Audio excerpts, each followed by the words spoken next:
Avropa İttifaqı Şurasının prezidenti Antonio Costa ötən gün Azərbaycanda səfərdə idi. Bu vəzifəyə təyinatından sonra ilk səfər idi Azərbaycana və hazırda biz deməli Azərbaycan prezidenti İlham Əliyev tərəfindən qonağın qarşılanma mərasimini görürük və deməli təkbətək görüş keçirildi əvvəlcə, daha sonra geniş tərkibdə görüş oldu heyətlər arasında. Antonio Costa'nın əslində belə bir vaxtda Azərbaycana səfər etməsi Avropa liderlərindən birinin, yəni regiondakı müharibə fonunda Azərbaycana səfər etməsi təbii ki, diqqətdən yayınmır.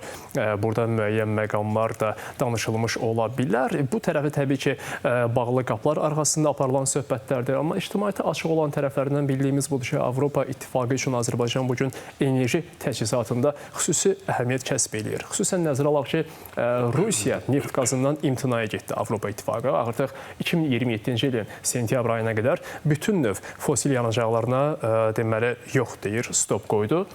Bu tədricən, mərhələli formada aparılacaq bu məhdudiyyət, qadağa və belə bir vəziyyətdə təbii ki, Avropa özünün alternativ təchizatçılarının axtarışına çıxır və mövcud təchizatçıların da deməli ixalın, həmin ölkələrdən ixalın artmasına, genişlənməsinə çalışır. Əslində Avropa üçün Azərbaycan nə qədər qaz tədarük eləyə bilər?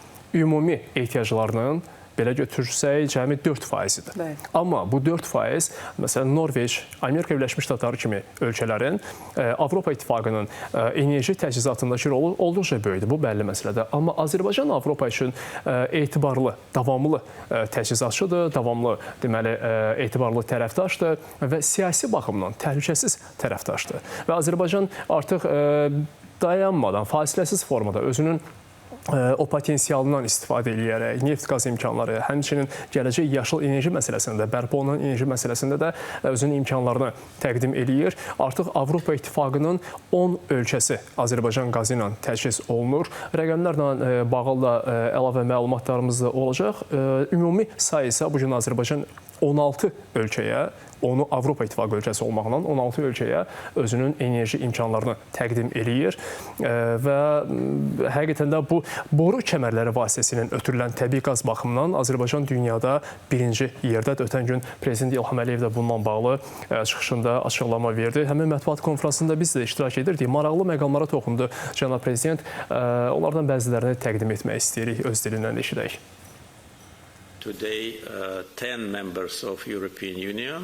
Bugün Avropa İttifaqının 10 üzvü Azərbaycan qaz almaqdadır. Bizim enerji tərəfdaşlığımızın, əməkdaşlığımızın digər bir sahəsi bərpa olunan enerjidir. Burada böyük potensial var. Biz külək və günəş enerji stansiyalarına böyük sərmayə yatırırıq. Bizim planımız növbəti 5-6 il ərzində 6-8 gigavat həcmində bərpa olunan enerji əldə etməkdir. Bu da ixrac olunan həcmlər olacaqdır. Biz Avropalı tərəfdaşlarımızla bugün sıx çalışırıq.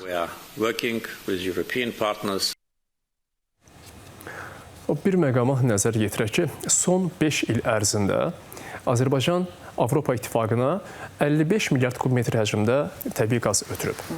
Və illərə bölsək, bir il ərzində 11 milyard kubmetr eləyir. Amma 2022-ci ildə deməli memorandum imzalandı enerji təchizatı mövzusunda Avropa İttifaqı ilə Azərbaycan arasında və həmin deməli sənədə əsasən 2027-ci ilə qədər, yəni artıq gələn il belə bir rəqəmə çatmalıdır Azərbaycan Avropa İttifaqına enerji ötürülməsində.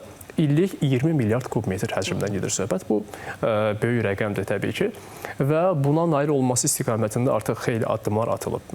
Prezident İlham Əliyev də qeyd elədi ki, biz bu yaxınlarda deməli daha bir məkandan deməli hasilata başladıq və Azərbaycan təbii qazı, eləcə də nefti imkan verir ki, özünün tərəfdaşlarına, belə bazar dili ilə desək, müştərilərinə kifayət qədər məhsul təqdim eləyə bilsin. Və belə bir vəziyyətdə əlbəttə ki, bir tərəfdən də sülh prosesi önəmlidir. Cənubi Qafqazda sülh prosesi Avropa İttifaqının da özünün zaman-zaman 30 illik münaqişə ərzində bu münaqişənin həlli üçün çalışdığı məqamlar var idi.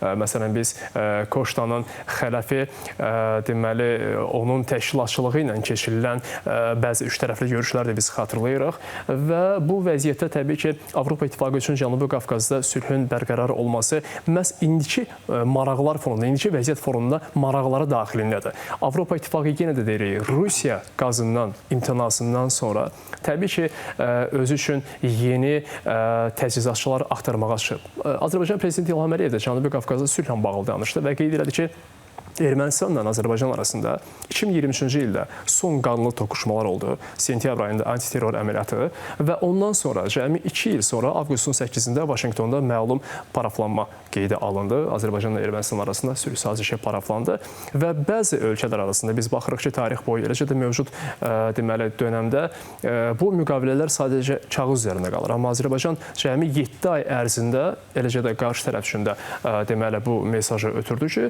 hər iki tərəf bir-birinə mümkün qədər bu sülhü kağızdan real təcrübəyə daşımağa çalışır və bu artıq özünün nəticəsini verir. Azərbaycandan Ermənistana iqtisadi yüklərin çatdırılmasına da başlanılıb. Bununla bağlı elə Paşinyanın da ötən gün Avropa Parlamentində çıxışında bəzi deməli dedikləri vardı, ona da gələcək. Amma hələlik Azərbaycan Prezidentinin bu mövzuda qeydlərinə toxunaq, dinləyək.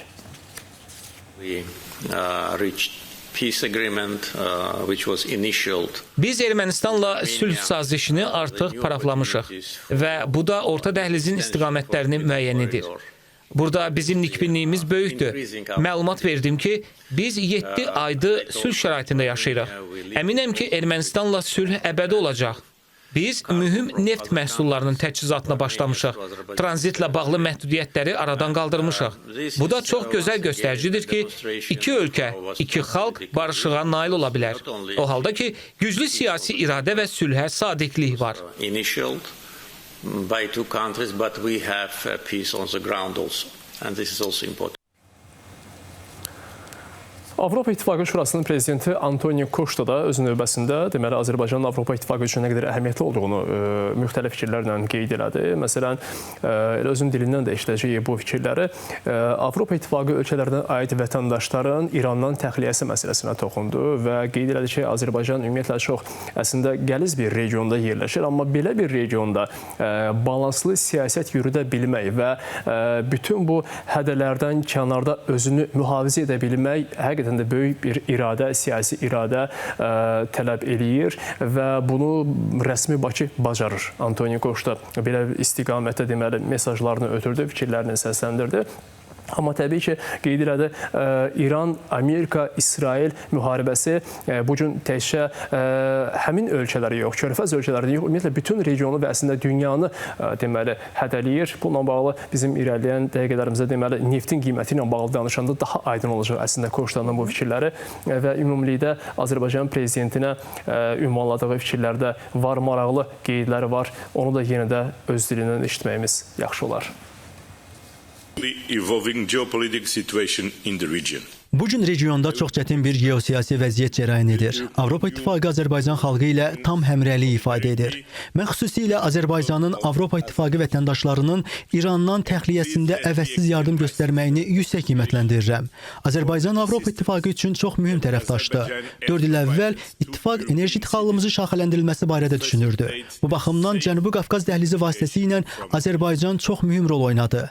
Azərbaycanın firavan və bir-birinə bağlı olan Cənubi Qafqaz ölkələri ilə bağlı baxışını paylaşırıq.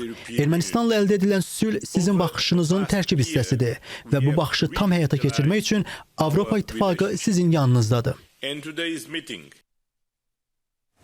Bayaq qeyd elədik, Azərbaycanın yaşıl enerji sahəsində də kifayət qədər imkanları var. Elə Azərbaycan Prezidenti İlham Əliyev də ötən gün Coşta ilə bircə mətbuat konfransında qeyd elədi ki, Azərbaycan deməli 365 gün varsa ildə 300-dən artıq gün günəşli günlərimiz var belə deyək və bu da imkan verir ki, bizim günəş elektrik stansiyalarının qurulmasına, oradan deməli enerji əldə olunmasına, həmçinin Bakı ümumiyyətlə Azərbaycan küləkli şəhər, küləkli diyardır və bu imkanlardan da Azərbaycan mümkün qədər istifadə eləyir.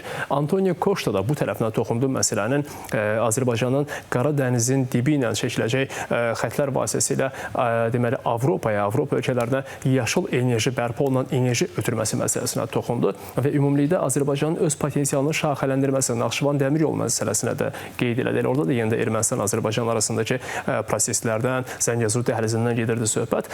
Bu məsələlərdə də Antonio Costa Azərbaycanın imkanlarını təqdim edə bilməsi üçün var gücü ilə çalışdığını qeyd elədi. Dediyimiz kimi nəqliyyat məsələlərinə toxundu və sair fikirləri var. Koştanın belə deyək, o sonuncu çıxışını da dinləyək və daha sonra Paşinyan və neft qiymətləri ilə davam edəcəyik. Completing the Baku-Nakhchivan Orta dəhlizin inkişafı strateji imkanlar təklif edir. Bakı-Naxçıvan dəmir yolu layihəsinin başa çatdırılması da olduqca vacib bir elementdir. Bu, Avropa və Asiya arasında dayanıqlı marşrut yaradacaq. Eyni zamanda bu yeni iş yerləri yaradacaq və ölkələrimizin iqtisadiyyatını gücləndirəcək. Antonio Koşta, Avropa İttifaqı Şurasının prezidenti, Azərbaycana gəlmişdisə, Ermənistanın baş naziri Nikol Paşinyan Avropaya üz tutmuşdu və Avropa parlamentində çıxış etdi və fikirləri arasında belə bir məqam yer alır.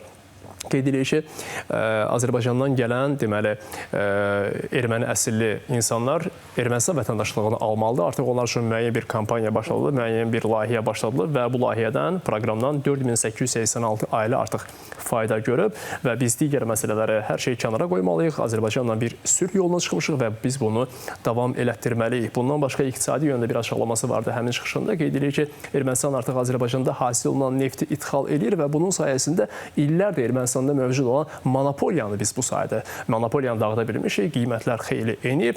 Amma dünyada neftin qiymətində vəziyyət belə deyil təbii ki, dostlar. Bilirik, Hörmüz boğazında baş verənlər, orada müxtəlif limanlar partladılır, gəmilər hücum olunur və s. Hələ həmin gəmlərə hansı istiqamətdən, hansı məqsədlərdən hücumların təşkil olunduğu da tam olaraq açıqlanmır. Bəziləri İran tərəfdən, Sepah tərəfdən rəsmi formada öz üzərindən götürülür bunun məsuliyyəti. Bəzilərində isə müəllifi, belə deyək, o hücumların müəllifi qapalı qalır, bilinmir kim, hansı tərəfdən. Amma hər halda Hörmüz boğazında baş verən proseslər dünyada neftin qiymətinin kifayət qədər artmasına gətirib çıxarıb və belə bir mənzərə var ki, Sepahın məsələn açıqlamalardan birində qeyd olunur, neftin qiyməti bir bareli üçün $200 qədər arta bilər və siz bunu saxlamaq üçün süni tədbirlərlə mümkün edə bilməyəcəksiniz.